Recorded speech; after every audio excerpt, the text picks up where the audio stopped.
was warned that an American lady would tell me we're being recorded. Welcome to our latest Cover Talk webinar, in which I'm going to be talking about the construction of policies and how the courts deal with disputes concerning policy wordings. My name is James Thompson. I'm a Principal Associate within Mills & Reeve's Insurance Disputes Group. So some items of housekeeping. As I just said, this webinar is being recorded and it will be available afterwards to listen to. I'll be speaking for about 15 minutes. I'll then try and answer any of your questions. You should post your questions as you think of them via the Q&A function. And as I say, we'll run through those questions at the end. So what are we going to cover today? Well, this is a massive topic, and I'll be highlighting some key issues in the next 15 minutes. In brief, I'm going to be talking about how the courts consider disputes on the construction and meaning of insurance policies, what is meant by giving words their ordinary meaning, what the exceptions to that rule are, and how the courts deal with ambiguities and inconsistencies in policy wordings. So, looking at the ordinary meaning of words, the starting point for interpreting an insurance policy is to remember that it's a contract like any other. I'm going to be talking today about commercial policies, and I'm not going to be talking about any specific legislation or cases that touches on consumers. Any court, arbitrator or ombudsman trying to interpret an insurance contract will use the policy wording to work out and give effect to the intention of the parties. Words will be given their ordinary meaning, and an Oxford English Dictionary is usually a good starting point for working out what that is. Next up, what have the courts said about a particular word or phrase? Courts are bound to follow precedent from the higher courts, but even where precedent doesn't apply, the courts will often try and provide consistent interpretations to provide certainty in law and certainty within the insurance market. And parties will be taken to have been familiar with well-established meanings. So if a word or term has already been considered by a court, then the parties will be deemed to have been aware of that when the contract was entered into. And words will be given a commercial interpretation. So literal interpretations of words will not prevail to produce an unrealistic or generally unanticipated result. And words will be read so as to avoid unreasonable results. And sometimes, even if the meaning of a word is plain, the courts will sometimes narrow its scope or put a gloss on it in order to apply it reasonably. However, the courts have been clear that it's not their job to make an unreasonable contract reasonable. Terms can, of course, be implied into a policy, but a court won't do that simply to provide a reasonable result. So let's have a look at the special meaning of some words. The presumption that words in a policy should receive their ordinary, natural and unrestricted meaning is displaced if it can be shown that they are either a legal term of art, so a word with an accepted legal meaning, that they've acquired a special meaning by long usage in a trade or business, or that the context in which they appear compels a restricted or a modified meaning be given to them. Let's have a look at what documents to consider. The meaning of a word or phrase is not just affected by the immediate context in which it appears, the clause itself, but also by its general context, in the sense of the policy as a whole and the circumstances at the time the contract was entered into. So let's look at what other clauses, documents and circumstances the court is allowed to consider in determining the meaning of words in dispute. Firstly, look at the policy as a whole. Do the words in question appear elsewhere in the policy?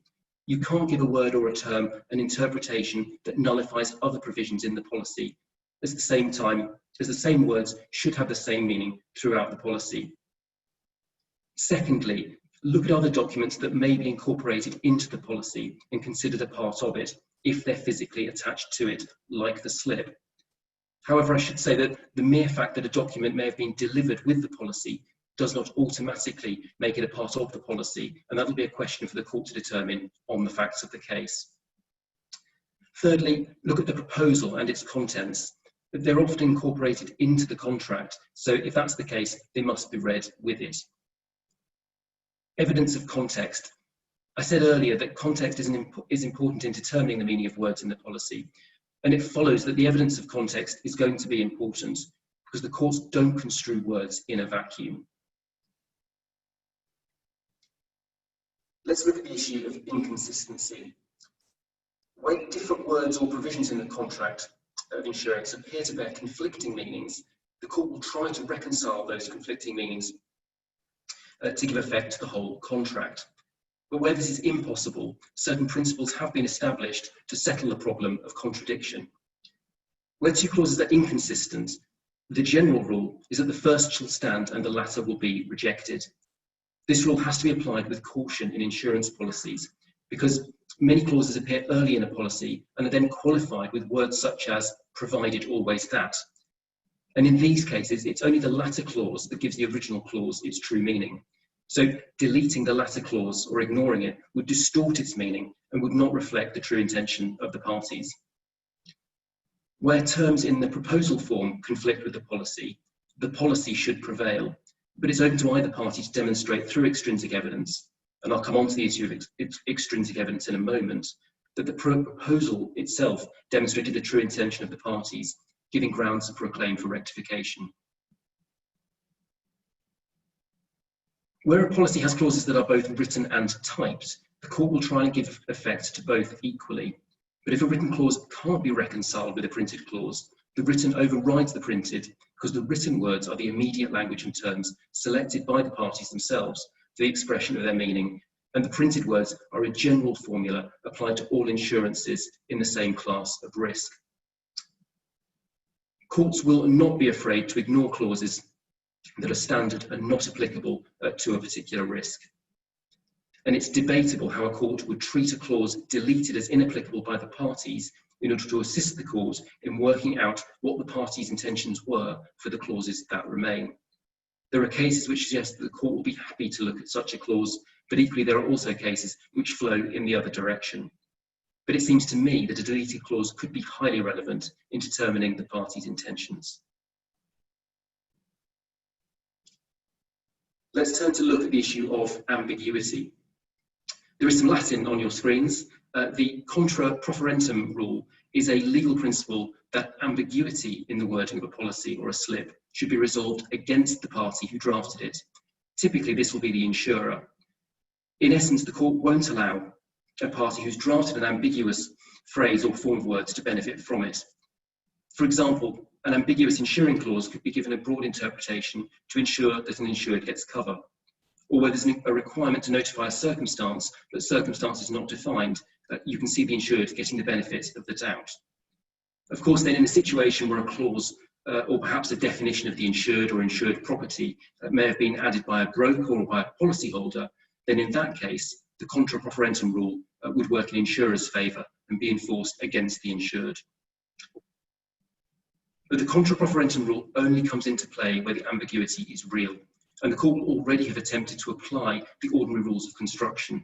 So by applying the ordinary meaning of the word, looking at the context, and applying any extrinsic evidence. Only then will it turn to contra proferentum. And let's turn to look at the question of extrinsic evidence. What is extrinsic evidence? Well, there's a presumption that the policy contains all of the terms that the parties intended. You can rebut this presumption to make other evidence admissible, such as any negotiations pre-inception or aspects of the insured's risk presentation.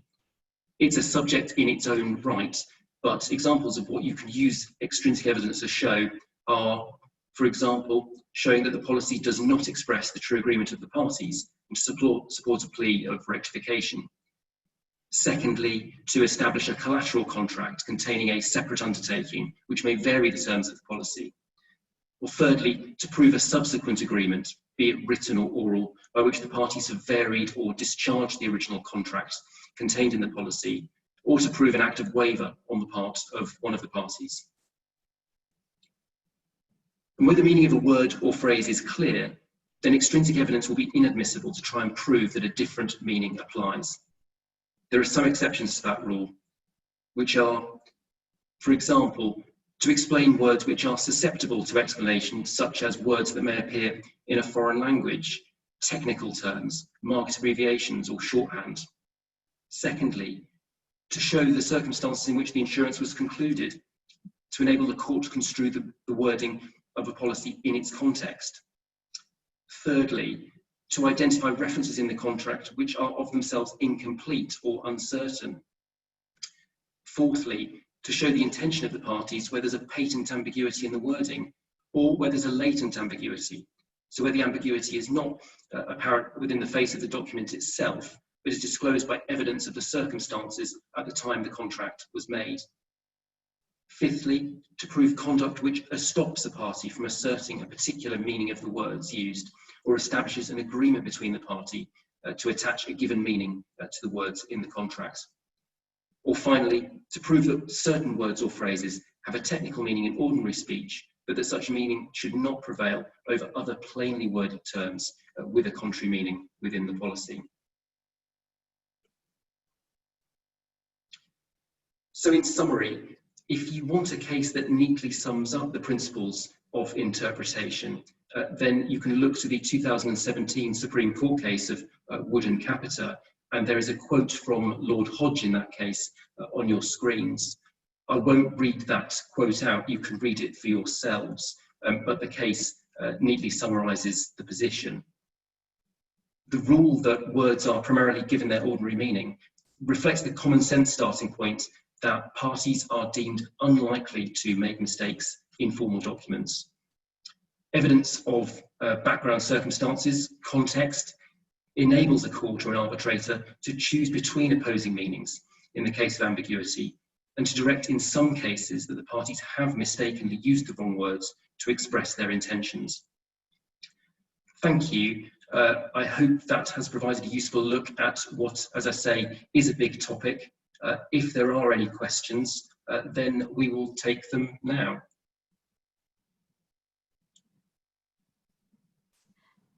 There haven't been any questions yet, but the Q&A box is still open, so if people do have any questions following on from that, then please feel free to submit them now, and we'll carry on to answer them for a few more minutes.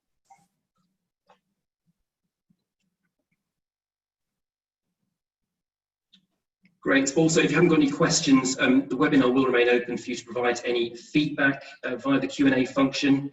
Also, please do get in touch with me if you've got any specific queries that you want to deal with offline, away from the webinar. You can connect with me on LinkedIn or email me at Mills and Reeve. My details are on the website. It's also probably a good moment to advertise next week's webinar, which is on the payment and return of premiums. It's my colleague Tom Philby. Same time, different place. Details are available on the website, but that's again next Thursday at 11 o'clock. We have had a couple of questions come in. Someone's asked, if a term is defined in the contract as having a meaning a long way from its ordinary English meaning, will the court ever overturn that?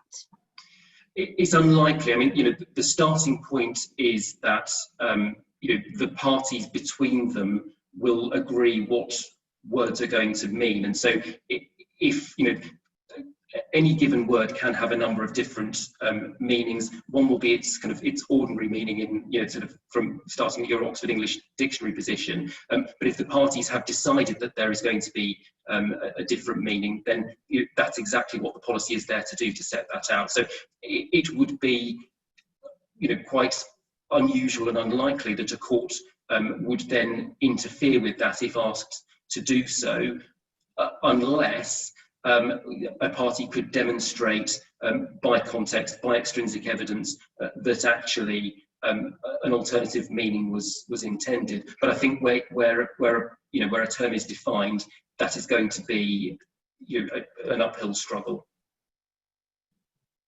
Another question we've had in is in relation to when endorsements amending a clause within the standard policy wording, what would be the effect of that? Yeah, well, I mean, an endorsement, so long as it's properly recorded, it is an amendment to the policy. The policy's got to be read, in full, including the endorsement. So the endorsement should take effect and should have the effect that's intended.